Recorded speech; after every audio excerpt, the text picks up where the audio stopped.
بسم اللہ الرحمن الرحیم۔ السلام علیکم ناظرین، این بی نیوز کی طرف سے میں آپ کا میزبان نواز بھٹو اپنے کیمرامین فرقان نواز کے ساتھ آپ کی خدمت میں حاضر ہیں۔ ناظرین، آج گجرانوالہ کے قریب وزیر آباد کے پاس اللہ والا چوک پر عمران خان کے کنٹینر پر، جس پر عمران خان خود موجود تھے، اس پر ایک مبینہ حملہ ہوا۔ حملہ ہونے کے بعد، یعنی جس طرح فائرنگ ہوئی ہے، جو بھی کچھ ہوا، اس کے بعد جو سچویشن کریٹ ہوئی، اس نے کئی سوالوں کو جنم دیا ہے۔ سب سے پہلا سوال جس نے جنم لیا ہے وہ یہ ہے کہ جس اینگل سے عمران خان کے کنٹینر پر فائرنگ کی گئی، وہ اپنے آپ میں خود سوال ہے، کیونکہ اس وقت جہاں عمران خان کھڑے ہوتے ہیں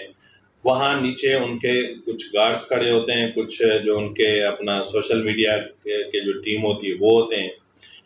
اور اسی دوران فائرنگ ہوتی ہے اور ان کو کچھ نہیں ہوتا اور گولی جا کے اوپر جا لگتی ہے، اور جو ہوا اب آپ کو پتہ ہے۔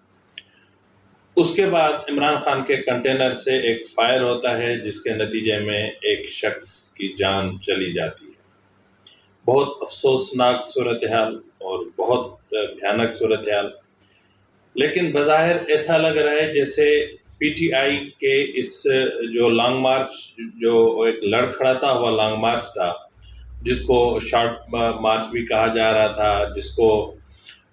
فرلانگ مارچ بھی کہا جا رہا تھا، جس کو پارٹ ٹائم مارچ بھی کہا جا رہا تھا، اس میں جان بھرنے کے لیے شاید ایسے ہی کسی واقعے کے رونما ہونے کی بہت سخت ضرورت ہے۔ ناظرین، یہ پروگرام میں اپنے دھیمے لہجے میں اس لیے کر رہا ہوں کہ میں چاہ رہا ہوں کہ آپ ان معاملات کو تھوڑا سا سمجھنے کی کوشش کریں۔ ناظرین، یہ حملہ ہوا، حملہ ہونے کے بعد عمران خان خود سیڑھیاں اتر کر نیچے آئے، اس کے بعد ان کو سہارا دے کر نیچے لے آیا گیا، اور اس کے بعد ان کو پھر وہاں سے مقامی ہاسپٹل میں فرسٹ ایڈ دیے جانے کے بعد شفٹ کرنے کی بجائے ڈائریکٹ جو ہے وہ شوکت خانم لاہور شفٹ کیا گیا۔ یہ اپنے آپ میں ایک سوال ہے کہ جس بندے کے لیے کہا جا رہا تھا کہ اس کے ٹانگ میں 3 گولیاں لگی ہوئی ہیں، کوئی کہہ رہا تھا 2 گولیاں لگی ہوئی ہیں، تو کبھی کچھ تاہم شوکت خانم ہاسپٹل کے ڈاکٹر نے کہا کہ گولیاں نہیں ہیں، تاہم کچھ ذرات ان کی ٹانگ میں لگے ہیں۔ اب وہ کس چیز کے ذرات ہیں یہ تو اللہ ہی بہتر جانتا ہے۔ بہرحال اس وقت تک جو پولیس کی ابتدائی تحقیقات ہے وہ مکمل ہو چکی ہے۔ اس کے مطابق جو ہے وہ جائے وقوع سے گولیوں کے 11 خول ملے ہیں، ان میں سے 9 خول پسٹل کے ہیں اور 2 جو ہیں وہ بڑے اسلحے کے ہیں، اور مجموعی طور پر بھگدڑ سمیت جو بھی فائرنگ اور بھگدڑ میں مجموعی طور پر 13 افراد زخمی ہوئے، جبکہ ان میں سے ایک شخص کی جان چلی گئی۔ ظاہر ہے وہ پی ٹی آئی کا کارکن تھا جو حملہ آور کو روکنے کی کوشش کر رہا تھا، گولی لگی۔ اب میرا جو ذاتی تجربہ ہے وہ یہ کہہ رہا ہے کہ اس شخص کو، جس کا نام معظم بتایا جاتا ہے، اس کو جو گولی لگی، وہ جو عمران خان کے کنٹینر سے جو ایک فائر کیا گیا، وہ فائر اس شخص کو لگا اور پھر وہ گر پڑا، اور اس کے بعد اس کے بچے اس کو اٹھانے کی کوشش کرتے رہے، لیکن وہ نہیں اٹھ سکا۔ ظاہر اٹھنا بھی نہیں تھا، اور وہ بچے اس کو بابا بابا کہہ کر پکارتے رہے، بابا اٹھو، بابا اٹھو۔ بابا تو نہیں اٹھے، لیکن جن کی خاطر اس نے زندگی دی انہوں نے بھی پلٹ کر نہیں پوچھا۔ یہاں پر حیران کن بات یہ ہے کہ جب مبینہ اس حملے میں، قاتلانہ حملے میں یا مبینہ حملے میں، جب یہ مبینہ حملہ رونما ہوتا ہے، تو اس کے بعد کنٹینر سے بھاگنے والوں میں سر فہرست یہ جو سب سے پہلا فرد جو تھا،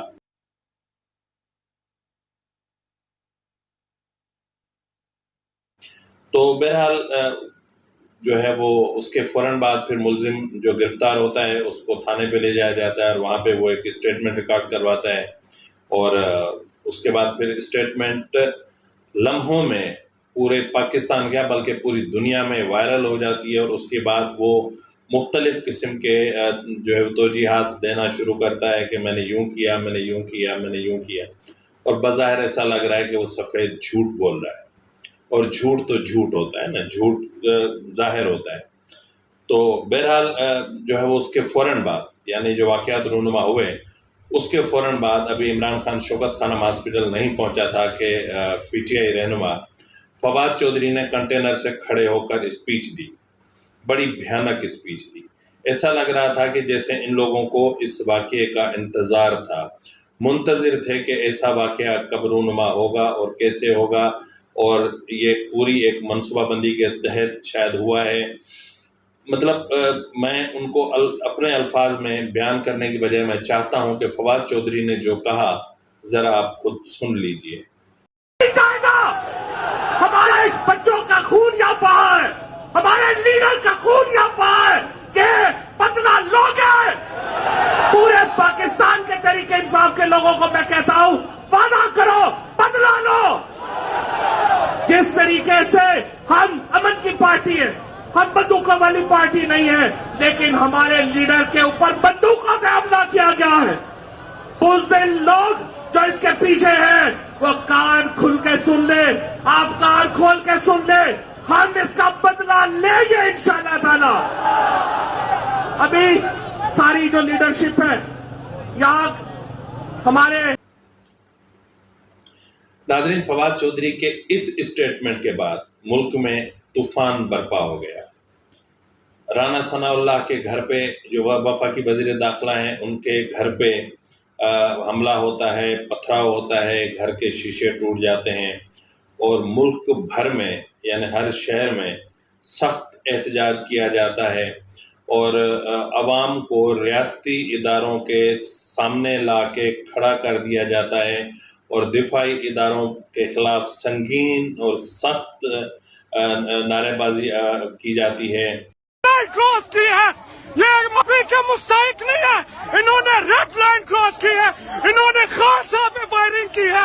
ہم اس ملک کے خاطر خاموش ہیں، ہم خاموش نہیں۔ یہ جو دہشت گردی ہے اس کے پیچھے وردی ہے، یہ جو دہشت گردی ہے اس کے پیچھے وردی ہے۔ اور اس کے علاوہ جو ہے وہ ایسا لگ رہا تھا کہ جیسے اس وقت ملک میں ایک بہت بڑا خونی انقلاب آ چکا ہے۔ ناظرین، مردان میں جو مردان کینٹ ہے وہاں پر بھی جا کے اور سخت عوام نے رد عمل کا اظہار کیا اور سخت نعرے بازی کی، وہ بھی آپ ملاحظہ فرما لیں۔ ناظرین، اس کے بعد آپ دیکھیں گے کہ پشاور کے کور کمانڈرز ہاؤس پہ جس طرح دھاوا بولا گیا اور جس طرح وہاں پہ نعرے بازی کی گئی، جس طرح کیا گیا، میں چاہتا ہوں کہ ایک نگاہ آپ اس پر بھی ڈال دیں۔ پشاور کور کمانڈر کے سامنے پاکستان تحریک انصاف کے ورکر اور پشاور کے غیور عوام کا شدید احتجاج شروع ہو چکا ہے عمران خان پر۔ کور کمانڈر پشاور کا در تمام ورکر جو یہاں پہ موجود ہے سر۔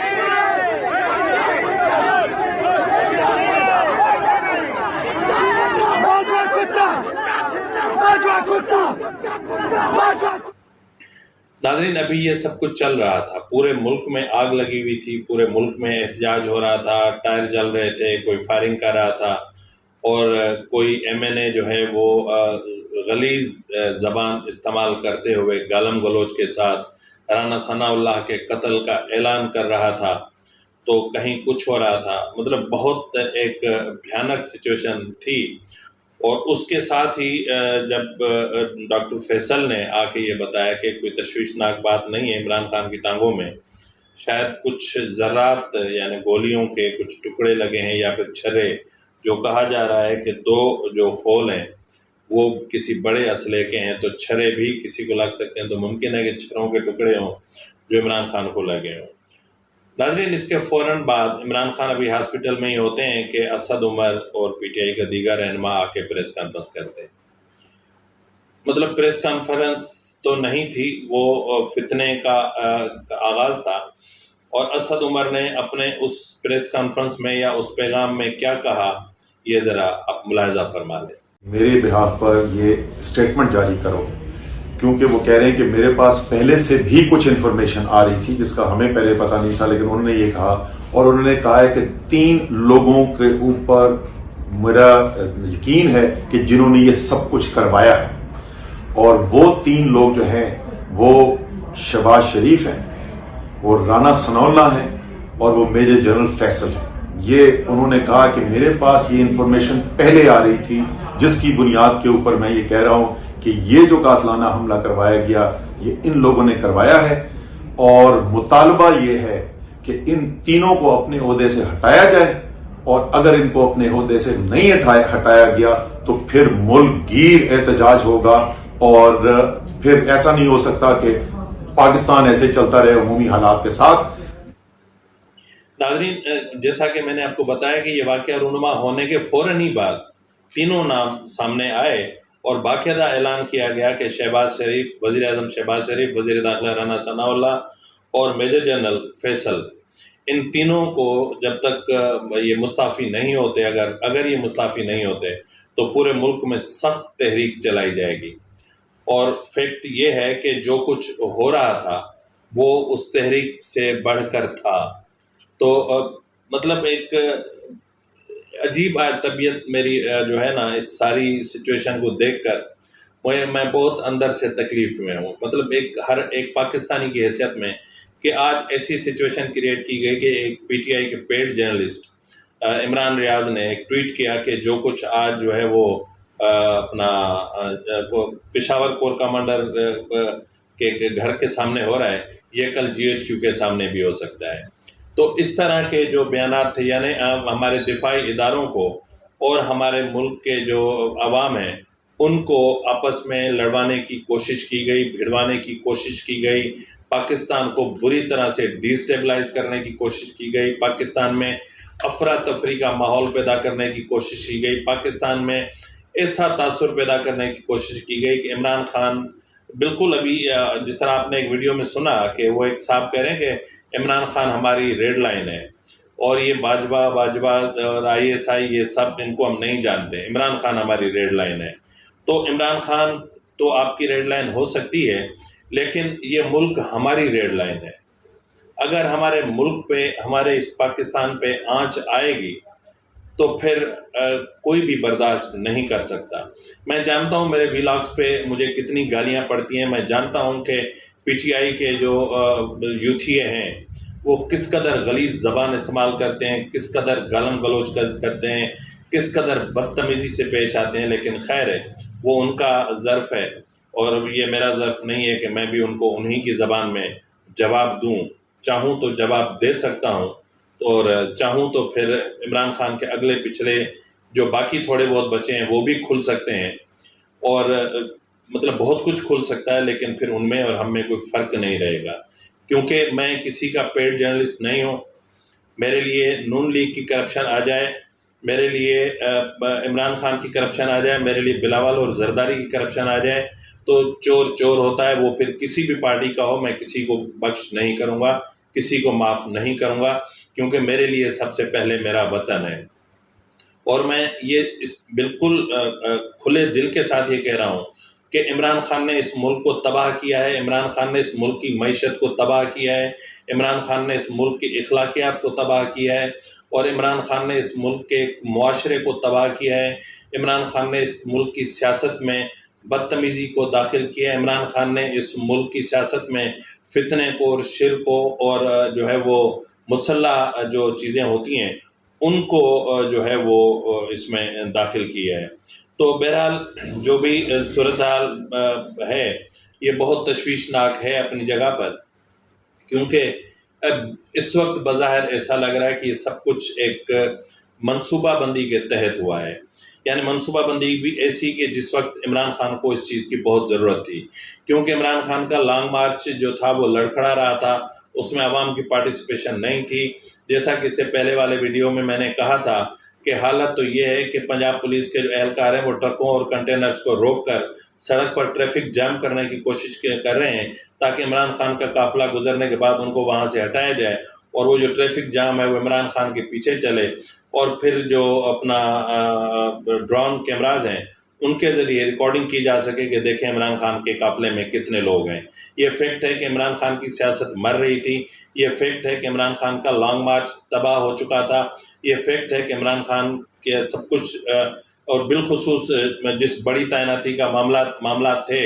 وہ جب حتمی اس میں جا رہے ہیں اور تقریباً فائنل ہو چکے ہیں. جب وہاں سے بھی عمران خان کو ناکامی ملی، جب حکومت کی طرف سے بھی الیکشن کی تاریخ نہیں دی گئی، جب جو ہے وہ عمران خان کو کے ساتھ مذاکرات کے دروازے بھی بند کر دیے گئے. پہلے عمران خان نے مذاکرات کے دروازے بند کیے تھے، تاہم دیگر جگہوں سے کھلے ہوئے تھے. تاہم جو مذاکرات کے دروازے بند ہوئے، اس کی بنیادی وجہ جو تھی وہ عمران خان کا اپنا لہجہ، اپنی زبان اور ان کا اپنا اخلاق اور ان کے اپنے کردار تھی. اور یہ وہ تھا جو جس پر میں یوں کہتا ہوں کہ عمران خان نے تمام اداروں کے اعتماد کی پیٹھ میں چھری گھونپی. اور یہی صورتحال جو ہے وہ دو دن پہلے سپریم کورٹ میں بھی دیکھنے میں آئی، جب سپریم کورٹ میں عمران خان کے وکلاء، سینئر وکلاء کے حوالے سے اپنا کہا گیا چیف جسٹس کی طرف سے کہ آپ سینئر وکلاء نے عدالت کو گمراہ کرنے کی کوشش کی ہے، یعنی عدالت میں آپ نے جھوٹ بولا ہے اور عدالت میں آپ نے جھوٹے جو ہے وہ حلف نامے جمع کروائے اور بیان حلفی جمع کروائے، اور عمران خان نے ان سے مکمل طور پر لا علمی کا اظہار کیا. اب یہ لا علمی جان بوجھ کے تھی یا یہ لا علمی جو ہے وہ ایک منصوبہ بندی کا حصہ تھی، تاہم اس لا علمی کے معاملے نے عمران خان کو بہت پریشان کر دیا تھا. عمران خان اس وقت گر چکا تھا کیونکہ foreign funding case money laundering case میں تبدیل ہو چکا تھا. الیکشن کمیشن کی طرف سے دباؤ مسلسل بڑھ رہا تھا، نیب کی طرف سے دباؤ مسلسل بڑھ رہا تھا، FIA کی طرف سے دباؤ مسلسل بڑھ رہا تھا، اور اس وقت عمران خان کے پاس فیس سیونگ کے لیے کچھ بھی نہیں تھا. اور سچ یہ ہے کہ عمران خان کو ایسے ہی ایک ثانیے کی، ایسے ہی ایک مبینہ قاتلانہ حملے کی ضرورت تھی اور ایک ایسے ہی ڈرامے کی ضرورت تھی جو ڈرامہ رچا گیا. اور جس طرح ہوا، عمران خان کو یہ تو نظر آیا کہ چند دو چار لوگوں کو مبینہ طور پر گولیاں لگی. میں اس کو لفظ استعمال کر رہا ہوں مبینہ، کیونکہ میری نظر میں یہ جو بھی معاملہ ہوا ہے یہ اس طرح نہیں ہوتا. حملہ کرنے والے اتنے بے وقوف نہیں ہوتے ہیں کہ وہ ایک پسٹل لے کر کہ نیچے کھڑے ہو جاؤ، نیچے سے کھڑے ہو کر اوپر فائرنگ کریں، اور وہ بھی تب جب عمران خان کے جہاں جس حصے میں گولیاں بتائی جا رہی ہیں اس حصے تک لوگوں کے سینے اور سر ہوں. تو یہ جو ہے نا، یہ ٹیکنیکلی یہ آپ لوگ غلط کھیل گئے. اب ظاہر ہے کہ ایک انٹرنیشنل لیول پر ایک معاملہ اٹھ گیا ہے، تو اب سچ بھی جھوٹ لگے گا اور جھوٹ ہی سچ لگے گا، کیونکہ PTI کا یہ وتیرہ ہے کہ وہ سچ کو جھوٹ اور جھوٹ کو سچ بنانے میں بڑی مہارت رکھتے ہیں. تو اس لیے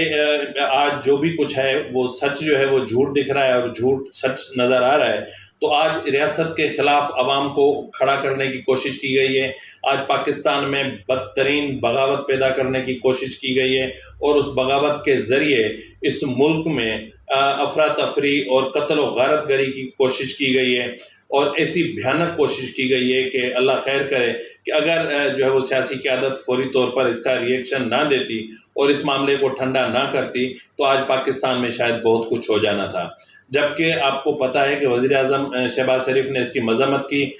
بلاول بھٹو زرداری نے اس کی مذمت کی، آصف زرداری نے اس کی مذمت کی، نواز شریف نے اس کی مذمت کی، اور امریکہ نے اس کی مذمت کی ہے، اور کینیڈین جو ہیں اپنا